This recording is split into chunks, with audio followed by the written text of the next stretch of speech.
A lesson for everyone, a folk tale from Swaziland. Have you heard the news? What news do you mean? The cloud people have seen the horrible drought down here on the earth, so they have invited all of us to come for a feast since they lack for nothing. How very kind of them. The birds were the only creatures that had actually seen the cloud people, but all of the animals on land had heard of them. From deep in his home, down in a hole among the rocks, Tortoise heard the two birds talking about their invitation, and he had plans to attend the feast as well. That's very good for you, but what about the rest of us down here? Do you intend to let us starve? Well, if you had wings, we'd be happy to guide you. Can't you take me with you? I'm just as hungry as you two. As my friend already told you, we'd take you if you could fly, but you must realize you are too big for us to carry. But I'm starving. Oh dear, there must be something we can do. Perhaps the tortoise could fly if we attach some feathers to his feet. I'll try anything. The two birds flew around the forest, gathering feathers from any bird willing to help. It didn't take long to complete the task. Tortoise looked so funny, and all of the birds had to laugh. But the idea worked. The unlikely guest soared through the air with the birds as they flew off to meet the cloud people.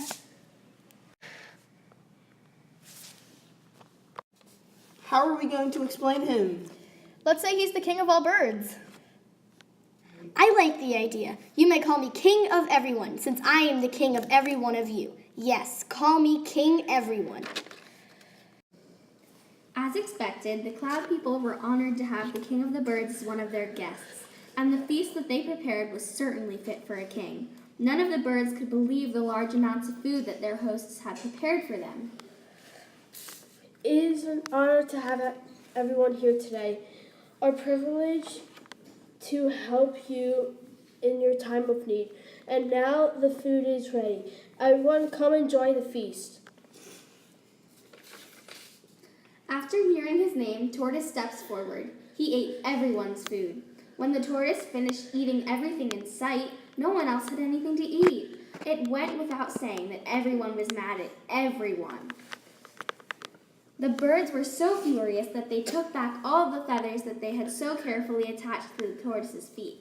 Although he knew it was what he deserved, Tortoise still cried and begged for help. Don't leave me this way. Without feathers, how can I ever return home? The parrot was the last to find her feather. Just as she prepared to leave, Tortoise pleaded, My little friend, have mercy on me. Since I cannot fly, I will have to jump. At least tell my wife to prepare a large pile of grass near our home so I can land safely. If I fall on the rocks, I might die. However, the parrot was in no mood to help the tortoise. She was especially angry since it was her idea that helped Tortoise in the first place. So the little bird flew off with a different message for Tortoise's wife. Your husband requests you to prepare a large pile of rocks near your home. The tortoise's wife had no idea where her husband was or what he had done, and she had no idea why her husband would request a pile of rocks when they already lived among lots of rocks. But the wife did as she was asked and prepared a large pile. From up in the clouds, Tortoise could see his wife had made a pile for him. He just didn't know the whole truth until he crashed. And it was a terrible crash that shattered his once smooth shell into many pieces. Tortoise's wife lovingly nursed him back to health. However, his shell was forever scarred from the fall.